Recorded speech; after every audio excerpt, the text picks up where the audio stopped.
सबको जय मसीह की। आपका स्वागत है एक बार फिर से क्राइस्ट के द्वार ऑनलाइन संडे सर्विस में and a very happy Independence Day to all of you. आइए हम आज की आराधना सभा को शुरू करने से पहले प्रार्थना में जाएंगे अभिषेक के साथ। आइए हम लोग प्रार्थना करेंगे।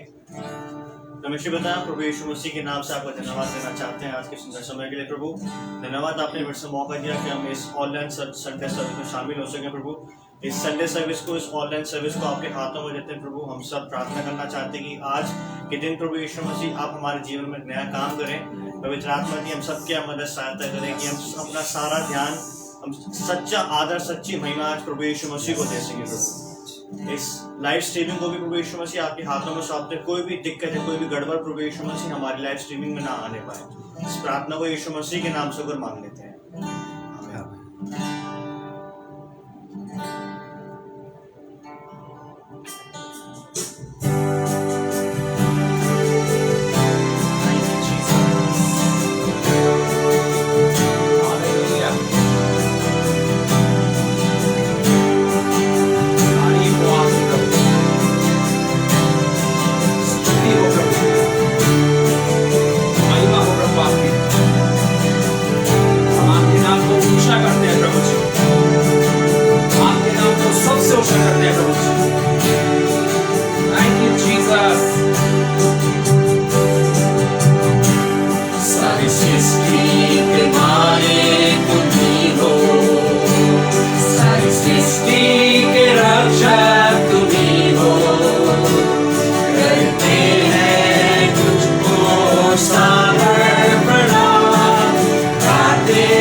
की हमारी इस नैया को भव सागर में खोने न देना।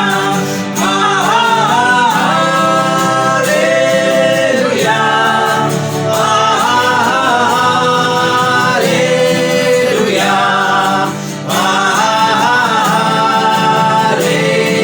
Hallelujah, hallelujah,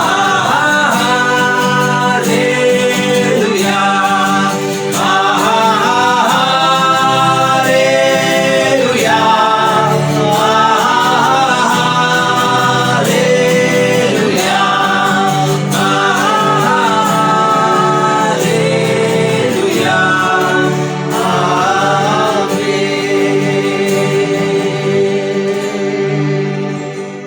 hallelujah. प्रभु का धन्यवाद हो।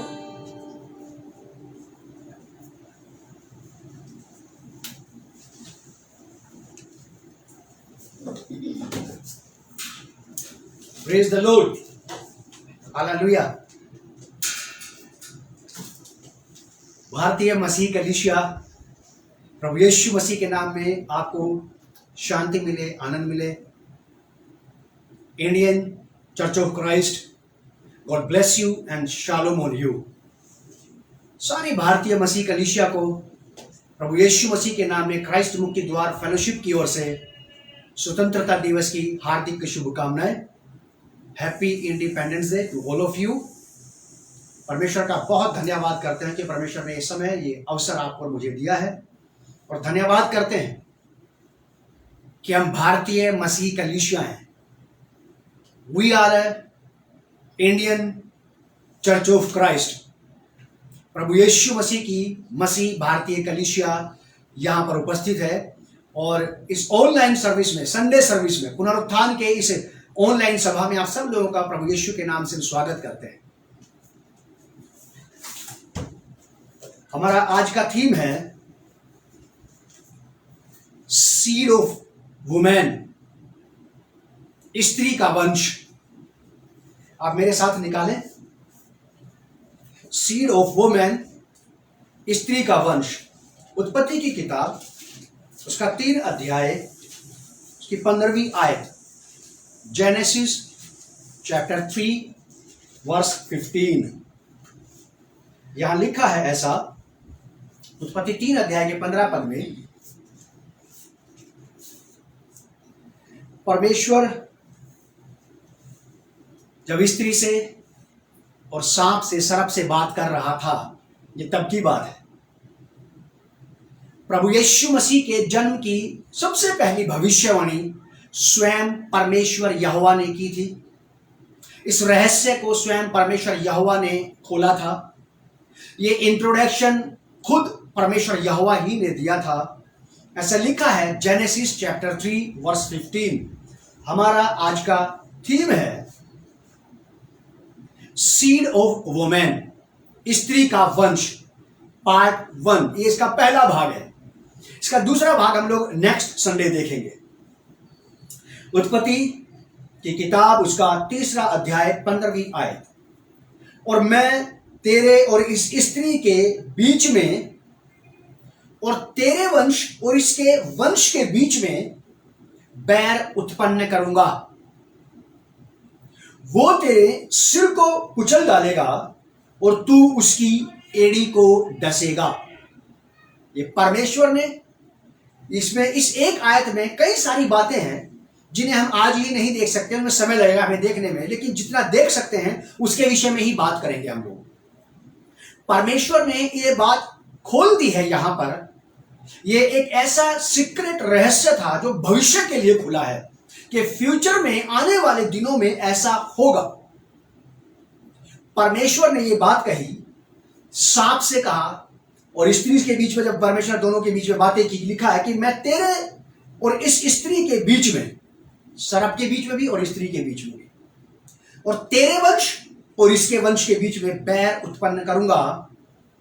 वह तेरे सिर को कुचल डालेगा और तू उसकी एड़ी को डसेगा। आपको मैं ये बता देना चाहता हूं, ये बात बहुत सारे लोगों के लिए नई हो सकती है और बहुत सारे लोगों के लिए ये बात नई नहीं है, लेकिन इसमें कुछ बातें जरूर ऐसी होंगी जो नई हो सकती हैं। बातें हमारे लिए चाहे नई हो या पुरानी, याद रखें कि यह परमेश्वर का वचन है। ये आज भी आपको और हमें हिदायत देता है। ये आज भी आपके मेरे जीवन में रेवलेशंस लेकर के आता है। ये आज भी आपके मेरे जीवन में रिमाइंडर्स लेकर के आता है। या तो ये प्रकाशन लाएगा या फिर ये आपके जीवन में इन बातों को रिपीट करेगा, याद दिलाएगा जो आप पहले से जानते हैं। रिवाइज कराना, बातों को रिमाइंड कराना। यहां साफ शब्दों में ऐसा लिखा है कि वो स्त्री का जो वंश है वो सांप के, सर्प के सिर को कुचल डालेगा। ये एक ऐसी बात है मसीही कलीसिया के लिए, विश्व स्तरीय कलीसिया के लिए, वर्ल्ड वाइड चर्च के लिए ये एक ऐसी बात है, खुशी की बात है। और कलीसिया इस बात को जान ले, और कलीसिया को इस बात को जानना भी चाहिए। कलीसिया को इस बात का नॉलेज होना चाहिए, इस बात की शिक्षा कलीसिया के पास होना चाहिए कि जिस स्त्री के वंश के बारे में बात की गई है, केवल और बस केवल वो स्त्री का वंश ही होगा जो उस सांप के सर को कुचल डालेगा, और कोई नहीं। कितना ही बड़ा वीर, कितना ही बड़ा योद्धा, कितना ही ज्यादा शक्तिशाली, कितना ही ज्यादा ताकतवर इंसान को इस दुनिया में पैदा हो जाए, लेकिन उस सर्प के सर को, उसके वंश के सर को केवल यही कुचलेगा जो स्त्री का वंश कहलाएगा। उस सांप के सिर को कुचल डालेगा। उस सांप के सिर को जिसने इस जगत को अस्त व्यस्त कर दिया, जिसने इसमें पाप उत्पन्न किया, जिसमें इसने परमेश्वर का विरोध और विद्रोह करवाना शुरू किया, जिसने इस जगत में, संसार में परमेश्वर के खिलाफ लोगों को चलना सिखाया, चलने के लिए उकसाया, उसके सर को केवल और बस केवल ये स्त्री का वंश ही कुचल सकता है। और ये स्त्री का वंश जिसके बारे में यहां पे कहा गया है वो है प्रभु यीशु मसीह। वो प्रभु यीशु मसीह है। आप और हम लोग बाइबल पढ़ने वाले लोग इस बात को जानते हैं। उस सर्प के सर को कुचलने वाला प्रभु यीशु मसीह है, और उसके अलावा और कोई नहीं कर सकता ये काम। किसी भी कीमत पर नहीं कर सकता, किसी भी तरह से और कोई है ही नहीं जो उस सर्प के सिर को कुचल डाले, जिसने विरोध और विद्रोह को पैदा किया, जिसने पाप और दुराचार को पैदा किया। उस सर्प के, बाइबल में लिखा है कि संसार के ईश्वर ने लोगों की बुद्धि को अंधा कर दिया है।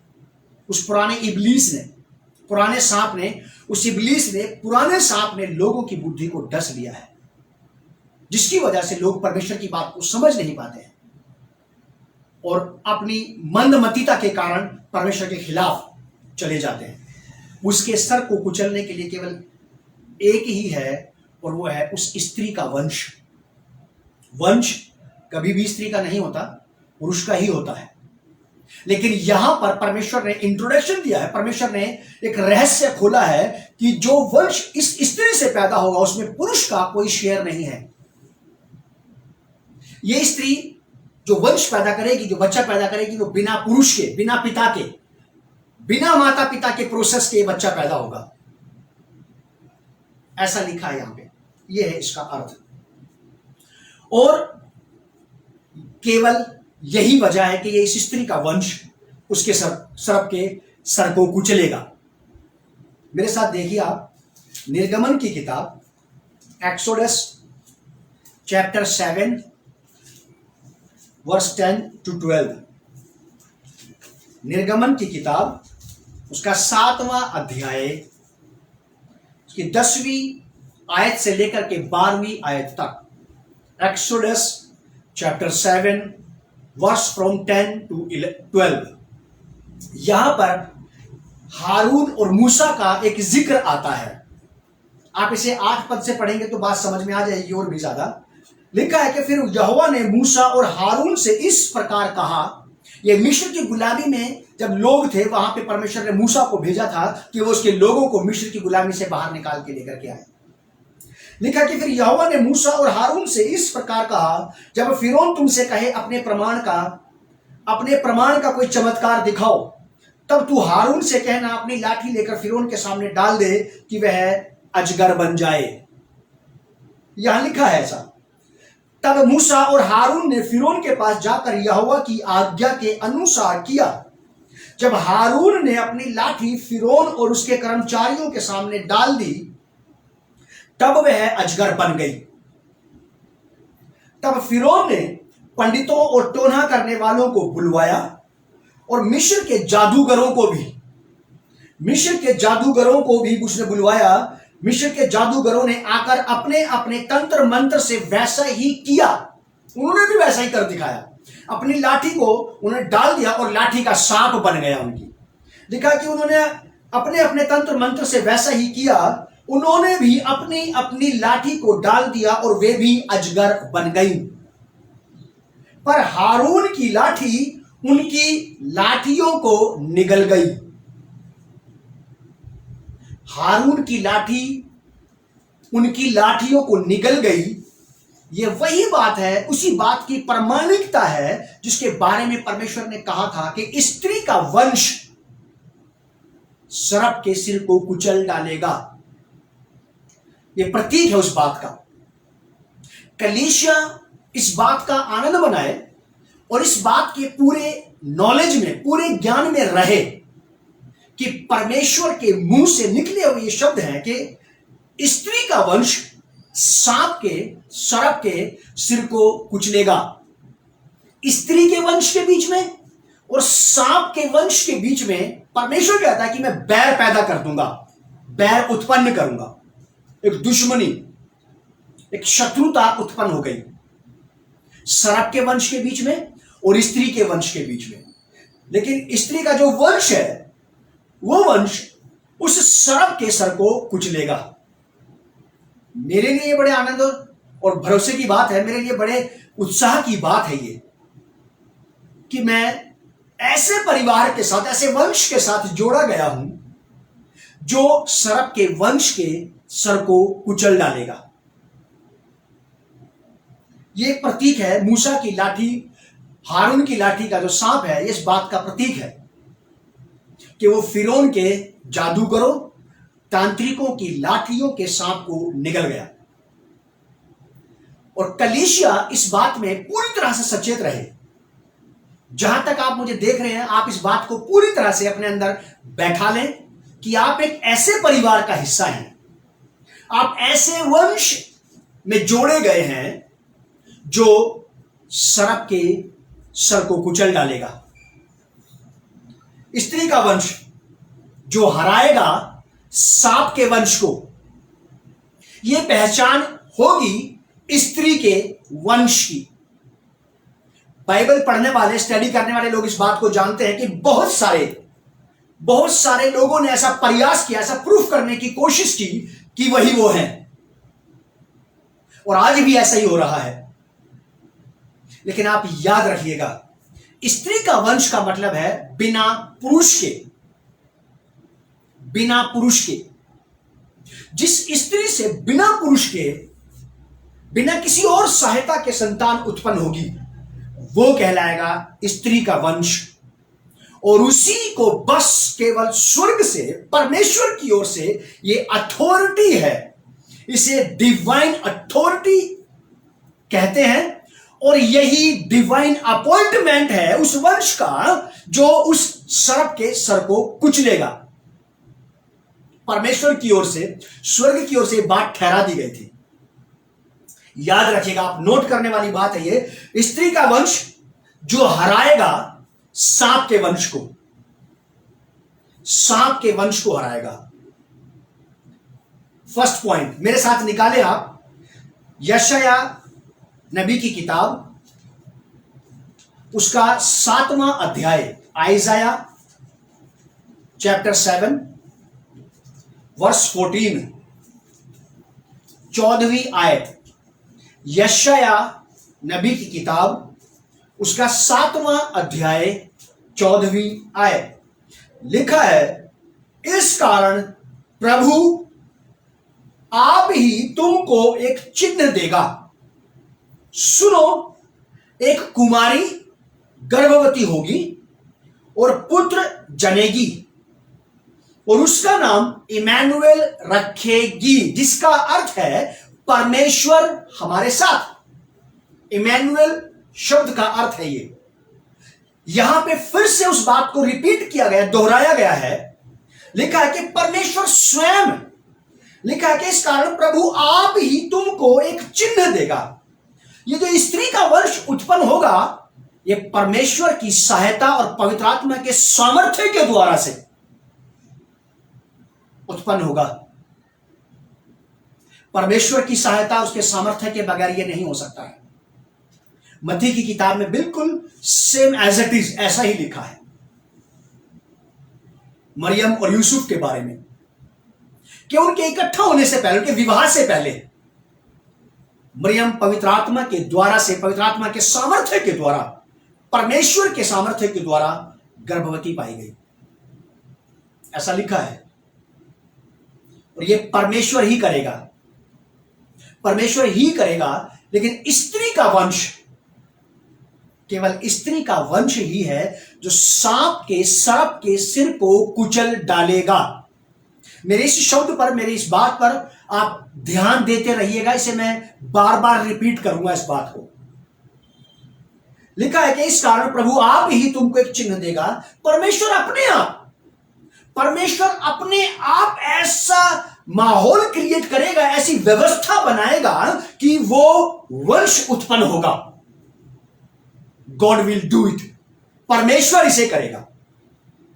और कई सारे लोग अगर इस प्रोसेस को कर चुके हैं या करेंगे या कर रहे हैं, तो याद रखिए ये स्त्री के वंश नहीं कहलाएंगे और ना ही ये उस सर्प के सर को कुचल सकते हैं, क्योंकि इनकी पैदाइश में परमेश्वर का हाथ नहीं है। ऐसा चल रहा है टेक्निकली आज के युग में, और स्पिरिचुअल वर्ल्ड में भी ऐसा हो रहा है, हो भी चुका है। कईयों ने प्रयास किया, कईयों ने आकर के इस बात को प्रकट करने का प्रयास किया कि वही स्त्री का वंश है, लेकिन हुआ नहीं ऐसा।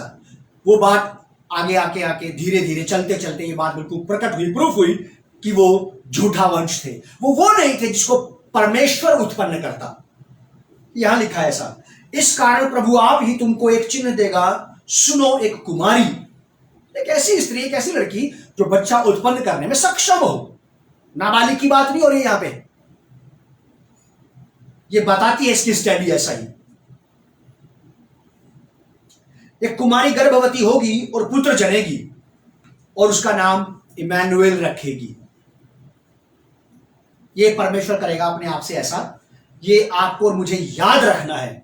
कलीसिया इस बात को याद रखे, क्योंकि स्पिरिचुअल वर्ल्ड में, आत्मिक जगत में और सेकुलर वर्ल्ड में भी कई प्रकार की ऐसी चीजें सर उठाने लगी हैं, उठा रही हैं और उठाएंगी, क्योंकि ये बात प्रभु यीशु मसीह ने पृथ्वी, ये जमीन छोड़ने से पहले कह दी थी अपने चेलों से, विश्वासियों से, कि विश्वास में स्थिर रहना, बहकना मत, भटकना मत। तुम चर्चाओं पे चर्चाएं सुनोगे, अजीब अजीब घटनाएं सुनोगे, लेकिन बहकना मत, घर से मत निकल जाना देखने के लिए कि यह मसीह है, क्योंकि उस समय में झूठे मसीही उठ खड़े होंगे, प्रूफ करना चाहेंगे, प्रकट करना चाहेंगे, बताना चाहेंगे कि मैं स्त्री का वंश हूं। लेकिन स्त्री का वंश अगर सांप के, सर्प के सर को नहीं कुचल पाया, तो यही पहचान है कि ये फॉल्स है, ये झूठा है, ये स्त्री का वंश नहीं है। ये स्टैम्प है, बात मोहर लगा दी जाती है। आजकल तो चिट्ठी पत्रियों का जमाना नहीं है, लेकिन फिर भी बुक पोस्ट आती रहती है, फिर भी आते रहते हैं कुछ लेटर्स स्पीड पोस्ट के द्वारा से। एक स्टैंप रहती है, स्टैंप किया गया वंश। ये स्टैंप मोहर लगा दी गई थी इस बात पे कि स्त्री का वंश ही केवल सर्प के सर को कुचलेगा। और जो लोग ऐसा नहीं कर पाए, जो उत्पन्न हुए, जिन्होंने प्रयास किया, इंसानों ने भी और शत्रु ने, शैतान ने भी प्रयास किया इस प्रकार का वंश उत्पन्न करने का, लेकिन वो सर्प के सर को नहीं कुचल पाए। तो ये बात प्रूफ होती है कि ये वो वंश नहीं है जिसका इंतजार सृष्टि कर रही थी, जिसके बारे में परमेश्वर ने बोला था। एक के बाद एक, एक के बाद एक, एक के बाद एक के बाद एक। उत्पत्ति की किताब की स्टडी करने से बहुत कुछ समझ में आता है, गहराई से स्टडी करने से समझ में आता है कि उन दिनों में कई सारी ऐसी चीजें हो गई थी, कुछ बच्चे ऐसे पैदा हुए थे जो बिना पुरुष के थे, हुए थे ऐसे बर्थ, लेकिन वो सर्प के सर को कुचलने वाले नहीं निकले। उनके जीवनों का अंत किसी और प्रकार से हुआ। यशाया की किताब उसका 9 अध्याय 6 पद, आइज़ाया चैप्टर 9 वर्स 6, क्योंकि हमारे लिए एक बालक उत्पन्न हुआ। बालक, ये फिर से वही परमेश्वर वाली बात को रिपीट किया जा रहा है। एक ऐसा बालक, एक ऐसा वंश जो कुचलेगा सांप के सिर को, सर्प के सिर को कुचल डालेगा, कुचल डालेगा। क्योंकि हमारे लिए एक बालक उत्पन्न हुआ, हमें एक पुत्र दिया गया है और प्रभुता उसके कांधे पर होगी। उसका नाम अद्भुत युक्ति करने वाला, पराक्रमी परमेश्वर, अनंत काल का पिता और शांति का राजकुमार रखा जाएगा। ये सारी बातें, ये सारे गुण, ये सारे लक्षण उस बच्चे में पाए जाएंगे, उस व्यक्ति में पाए जाएंगे जो प्रूफ करेगा इस बात को कि यह स्त्री का वंश है। अब चाहे वो दुनिया के किसी भी देश में कोई स्त्री पैदा हो गई हो, जिसे आज यीशु कहा जा रहा है, चमकती कलीसिया नाम से एक चल रही है सेवकाई वर्ल्ड वाइड लेवल पे, वहां एक लड़की पैदा हो चुकी है, एक स्त्री, जिसे कहा जा रहा है कि यह यीशु मसीह है। अगर ये वाले गुण, ये वाले लक्षण उस बच्चे में नजर नहीं आते हैं तो जान लीजिएगा कि यह स्त्री का वंश नहीं है। हमें एक बालक दिया गया है, ये उसकी प्रभुताएं हैं, ये उसकी एबिलिटीज है, उसकी योग्यताएं होंगी बच्चे की, उस लड़के की, उस बच्चे की, उस बालक की ये योग्यताएं होंगी, उस वंश की ये योग्यताएं होंगी। क्योंकि हमारे लिए एक बालक उत्पन्न हुआ। मैं आपको फिर से बता दूं, जिस दिन से परमेश्वर ने ये वाली बात कही थी, ये वाली बात सारी सृष्टि ने सुनी थी और नरक ने भी सुनी थी, और नरक भी अपने प्रयासों से, अपने तौर तरीकों से इस काम में लग गया था कि उस बच्चे को पैदा किया जाए परमेश्वर की योजना के खिलाफ, परमेश्वर के समय से पहले, परमेश्वर के तरीके से अलग, और परमेश्वर की जो इच्छा थी उस इच्छा से विपरीत दिशा में, अलग तरीके से। याद रखिए आप मेरी बात को, जो बात मैं यहां से बोल रहा हूं, इसे स्वर्ग भी सुन रहा है, सृष्टि भी सुन रही है, आप भी सुन रहे हैं, और अदृश्य रूप में नरक भी सुन रहा है मेरे शब्दों को भी। जब वो मुझ साधारण व्यक्ति के शब्दों को सुन सकता है, तो जो परमेश्वर, सर्वशक्तिमान परमेश्वर, जिसके पास एक ऐसा ब्लूप्रिंट है, एक ऐसा डिवाइन प्लान है समस्त मानव जाति के छुटकारे के लिए, उद्धार के लिए, नरक के शत्रु के विनाश के लिए, तो उसकी बात पर शैतान, शत्रु क्यों ध्यान नहीं देगा? आपकी योजनाओं के, एक साधारण मनुष्य की, आप अपने घर के परिवार के बच्चों के लिए योजनाएं बनाइए, आपकी योजनाओं को बिगाड़ने का वो प्रयास करता है। हम तो साधारण मनुष्य हैं, हमारी योजना कोई ऐसी योजना नहीं है कि परमेश्वर की योजना के समान अनंतकालीन योजना है, और ये योजना मेरे बच्चे की शादी हो जाए, मैं ये योजना बना रहा हूं, और मेरे बच्चे की शादी से क्या जगत का भला हो जाएगा? नहीं। लेकिन फिर भी वो हमारी इन योजनाओं को भी नेस्त नाबूद करना चाहता है। आप ये चाहते हैं कि आपका बच्चा बहुत अच्छा गिटारिस्ट बने। आपके बच्चे का बहुत अच्छा गिटारिस्ट बनने से क्या किसी का उद्धार हो जाएगा? नहीं होगा। परमेश्वर को महिमा जरूर मिलेगी, उससे लोगों को आनंद मिलेगा आराधना में, लेकिन ये इतनी बड़ी योजना नहीं है कि ये वर्ल्ड वाइड लेवल की योजना है। लेकिन इसको भी खराब करने के लिए आपके बच्चे को एक अच्छा गिटारिस्ट शैतान बनने नहीं देगा। आप इसी से आइडिया लगा लीजिए, जब हम छोटे लोगों की छोटी छोटी योजनाओं में अड़ंगे डालता है, तो सर्वशक्तिमान परमेश्वर की योजना जो खुद शैतान के विनाश के लिए थी, उसके वंश के विनाश के लिए थी, उसको वो संजीदगी से क्यों नहीं लेगा? सिंसियरली, सीरियसली वो परमेश्वर की बातों को क्यों नहीं लेगा? और क्यों उसके खिलाफ अपना षड्यंत्र नहीं रचेगा? क्यों उसके खिलाफ अपने झूठ को नहीं लाएगा? झूठा वंश जन्म ले चुका है कंट्री में, और उससे पहले बहुतों ने आके ये वाली बात कही है। लेकिन जो प्रभु यीशु मसीह जगत गुरु और सदगुरु रहे, जो अनंत गुरु हैं, उन्होंने पहले ये वाली बात कह दी थी। इसे कहते हैं परमेश्वर तव, जो आदि से लेकर अनंत तक के सारी बातों को जानता है। एक भी बात के बारे में नहीं कह सकता कि मैं नहीं जानता। खुदावंद यीशु मसीह ने पहले ही कह दिया था कि बहुत से झूठे मसीह उठ खड़े होंगे और मेरे नाम से आकर के कहेंगे कि मैं मसीह हूं। यीशु ने बोला उनकी बात का भरोसा मत करना, उनके लक्षण गुण प्रकट कर देंगे इस बात को। लिखा है कि क्योंकि हमारे लिए एक बालक उत्पन्न हुआ और हमें एक पुत्र दिया गया और प्रभुत्व उसके कांधे पर होगी। बच्चा उस अधिकार को लेके ही पैदा हुआ है। स्त्री का जो वंश है, स्त्री का वंश उस सर्प के सिर को कुचलने का अधिकार लेके ही पैदा हुआ है। वो यीशु मसीह ने यहां पैदा होकर के किसी सरकार से, किसी अधिकारी से, किसी हाकिम से यह अधिकार प्राप्त नहीं किया। किसी भी थियोलॉजिकल सेमिनरी से प्रभु यीशु मसीह ने अधिकार प्राप्त नहीं किया। किसी सेकुलर थियोलॉजिकल सेमिनरी से प्रभु यीशु मसीह ने अधिकार प्राप्त नहीं किया। उसकी प्रभुत्ता उसके कांधे पर। वो बच्चा यीशु मसीह जो स्त्री का वंश है, वो इस प्रभुत्ता के साथ ही आया है। आकर के प्रभुत्ता नहीं पाई उसने। ये है बातें जो प्रूफ करती हैं इस बात को। और प्रभुत्ता उसके कांधे पर होगी और उसका नाम अद्भुत युक्ति करने वाला, पराक्रमी परमेश्वर, अनंत काल का पिता और शांति का राजकुमार रखा जाएगा।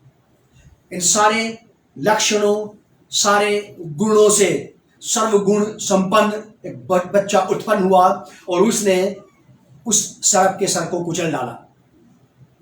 वही कुचलेगा बस, जिसको ठहराया गया है, जिसको अपॉइंटमेंट दिया गया है। मेरे साथ निकालें आप प्रेरितों के काम की किताब, उसका 3 अध्याय 10वीं आयत, book of Acts chapter 3 verse 10, chapter 13 verse 10। प्रेरितों के काम की किताब, उसका 13वां अध्याय 10वीं आयत। यहां पर प्रेरित पौलुस का एक व्यक्ति से कहासुनी हो गई। यह व्यक्ति पौलुस के सुसमाचार के खिलाफ काम करता था और लोगों को जो विश्वास करना चाहते थे, जो विश्वास में आगे बढ़ना चाहते थे, जो प्रभु यीशु मसीह पर विश्वास में एक कदम आगे बढ़ना चाहते थे, प्रभु यीशु मसीह के लिए विश्वास में आगे चलना चाहते थे, जो निर्णय ले रहे थे कि मैं पौलुस की बात पर विश्वास करता हूं, सुसमाचार पर, और मैं प्रभु के पीछे चलने को तैयार हूं, ऐसे लोगों के पास ये जाता था ये आदमी और उन्हें भड़का देता था, उन्हें बहका देता था, और वो लोग सुसमाचार को सुनने के बावजूद भी इनकार करते थे।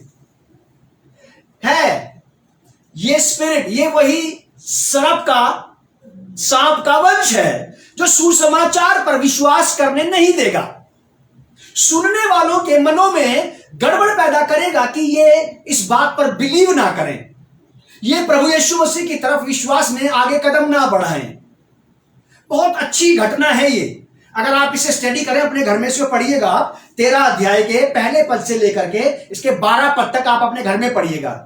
प्रेरितों के काम की किताब 13 अध्याय पहले पद से 12 पद तक अपने घर में पढ़िएगा। लेकिन मैं इसका 10वां पद पढ़ के आपको बता देता हूं, 9वां पद भी मैं पढ़ देता हूं आपके लिए। लिखा है कि तब शाऊल ने, जिसका नाम पौलुस भी है, पवित्र आत्मा से परिपूर्ण हो उसकी ओर विरोधी की, उस बलवई की जो शुरू से बलवा करता आ रहा है, अदन की वाटिका से ही।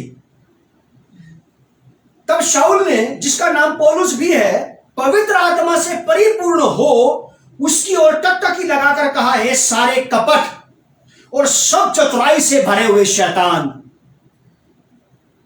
सब चतुराई से भरे हुए शैतान की संतान, सकल धर्म के बैरी, क्या तू प्रभु के सीधे मार्गों को टेढ़ा करना नहीं छोड़ेगा? परमेश्वर यहोवा ने कहा था, स्त्री से कहा था, सांप से कहा था कि मैं तेरे वंश के बीच में और इसके वंश के बीच में। आज जितने लोग प्रभु यीशु मसीह पर विश्वास करते हैं, हम सब लोग यीशु मसीह के द्वारा वही स्त्री के वंश में जुड़ जाते हैं। और वो स्त्री का वंश यहां पे अपने आप को प्रकट करता है। शाऊल पौलुस के रूप में शैतान को डपटते हुए, उसको डांटते हुए, उसको फटकारते हुए। क्योंकि शैतान आज भी एड़ी चोटी का जोर लगा करके इस काम में लगा है कि जिनको सुसमाचार सुनाया जा रहा है उनके मनों में सुसमाचार ना बैठने पाए। जिनको सुसमाचार सुना दिया गया है, जो तैयार हो रहे हैं प्रभु के करीब आने के लिए, उनको बहकाने भटकाने के लिए, उनको डराने के लिए, उनको धमकाने के लिए बहुत सारे हथकंडे, बहुत सारे हथियार, बहुत सारे तरीके उस पुराने सांप इब्लीस के पास हैं, जिसका सर स्त्री का वंश ही कुचलेगा। आप याद रखना कलीसिया, और कोई नहीं कर सकता ये वाला काम। दुनिया में कोई योद्धा आज तक ऐसा पैदा नहीं हुआ जो उस पुराने सांप के उस इब्लीस के सर को कुचल डाले, क्योंकि उसके लिए तो एक ही को अपॉइंटमेंट दिया गया है, और वो है प्रभु यीशु मसीह। ठीक वैसे जैसे जब्दी की वाइफ अपने दोनों लड़कों को लेकर के यीशु के पास आकर के बोलती है कि मेरे बेटे को याकूब और यूहन्ना को, एक को अपनी दाई और एक को बाई ओर रखना। यीशु ने बोला ये मेरा काम नहीं है, ये जगह पहले से तैयार हो चुकी है, कौन मेरे दाएं को मेरे बाएं रहेगा।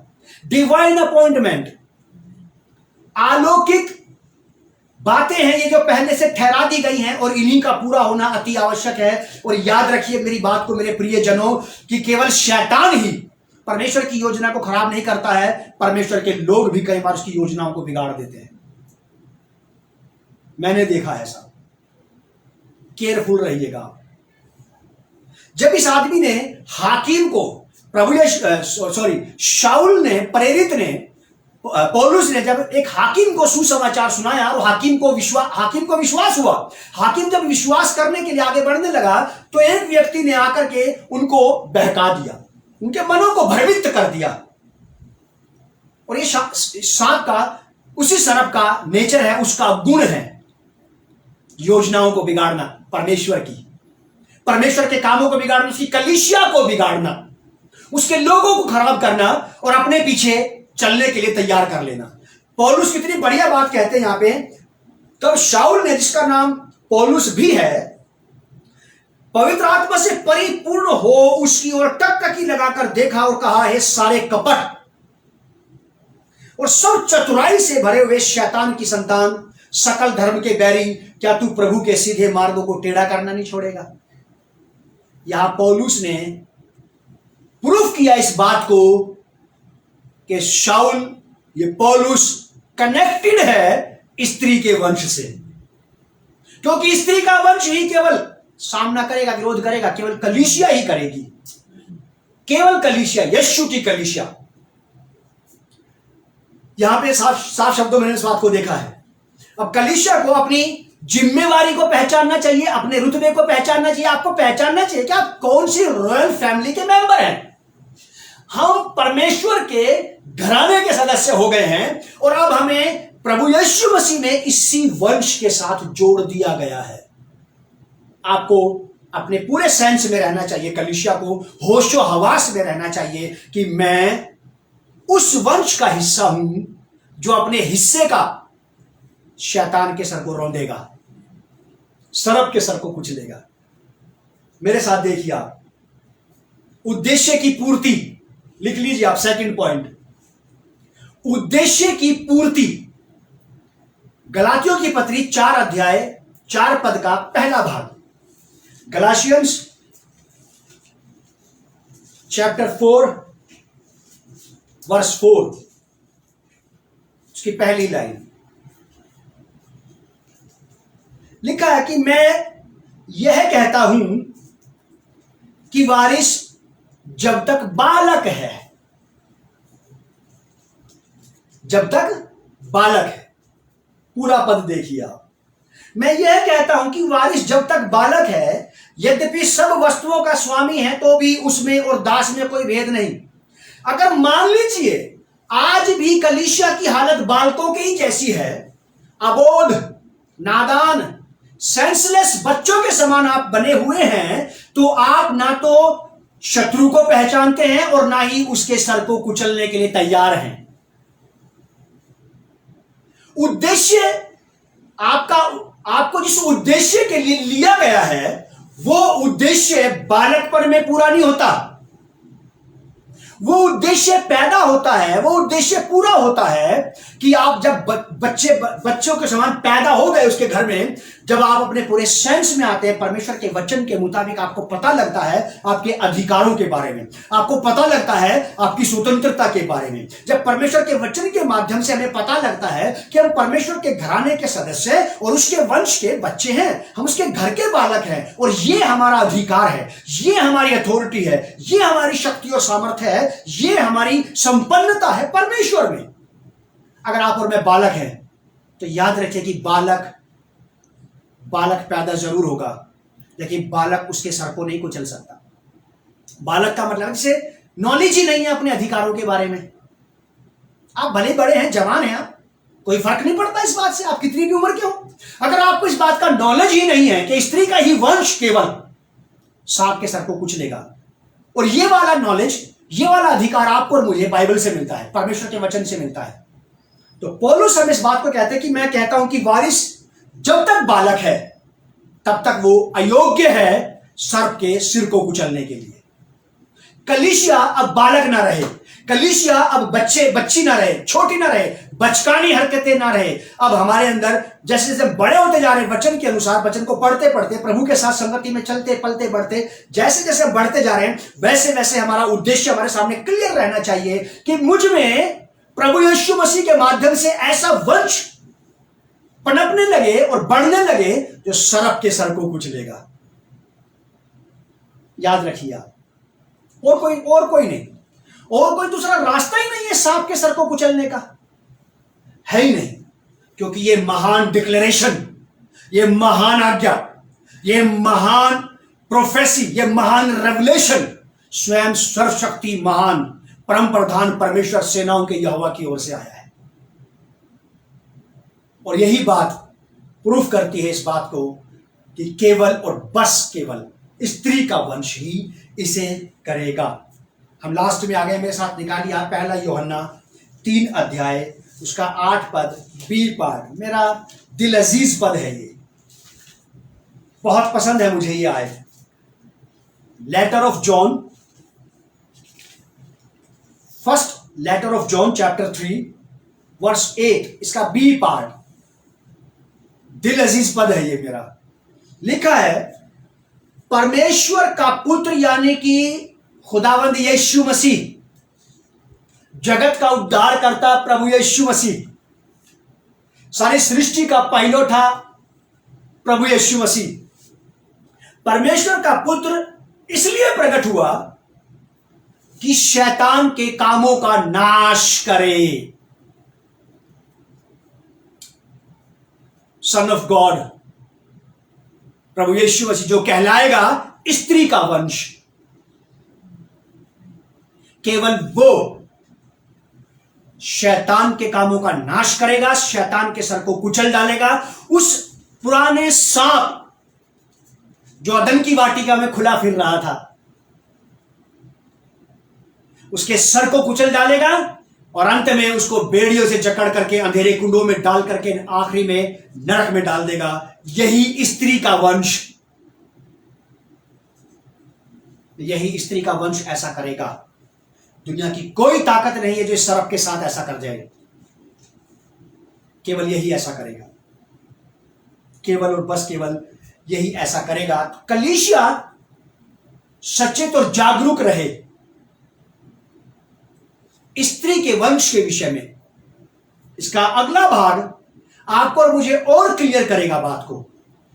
नेक्स्ट वीक अगले पुनरुत्थान के दिन हम लोग फिर जमा होंगे यहीं पे ऑनलाइन सेवकाई में 11 बजे। आप जरूर आइएगा इसके दूसरे भाग का रहस्य जानने के लिए। परमेश्वर आप लोग को आशीष दे। भारतीय मसीह कलीसिया प्रभु यीशु मसीह के नाम में आपको शांति और आनंद मिलने पाए। आइए हम लोग प्रार्थना करें। आदरणीय पिता, प्रभु यीशु के नाम से मेरी प्रार्थना है कि आज का संदेश, आज का वचन, आज की शिक्षा कलीसिया में प्रभु जी अधिकाई से जड़ पकड़ने पाए। कलीसिया को आपने बहुत बड़ा अधिकार दिया है प्रभु जी, और आपसे ये चाहते हैं प्रभु कि हमारी मदद करें, सहायता करें कि हम स्त्री के वंश के पक्ष में रहें। प्यारे प्रभु जी, स्त्री के वंश के प्रभु जी उसकी बताई हुई राहों पर चल सके। प्रभु स्त्री का जो वंश कहलाता है प्रभु यीशु मसीह, हम उसी के साथ जुड़े रहें, उसी के साथ ठहरे रहें और बने रहें। हम पर अनुग्रह करें, हमारी सहायता करें। देखने वालों और सुनने वालों को आप आशीष दें प्रभु यीशु के नाम में। इनमें से हर एक व्यक्ति जो मुझे देख रहा है, जिसके शरीर में कोई बीमारी है, रोग है, तकलीफ है, पीड़ा है, परेशानी है, यीशु मसीह के नाम से खत्म हो जाए। उनके जीवनों में प्रभु यीशु मसीह का राज्य आ जाए। प्रभु यीशु आपकी शांति, कल्याण, उद्धार इनके जीवन में प्रचुर मात्रा में रहे। यीशु मसीह के नाम से इस प्रार्थना को हम मांगते हैं, आमीन। आप CMD के YouTube चैनल पर जरूर जाएं, इसे लाइक करें, शेयर करें, सब्सक्राइब करें और अपने रिश्तेदारों को, दोस्तों को जरूर बताएं कि प्रभु यीशु मसीह जो स्त्री का वंश है वही सरक के सर को कुचलेगा, उनमें होकर के भी और अपने आप में होकर के भी। Shalom and God bless you.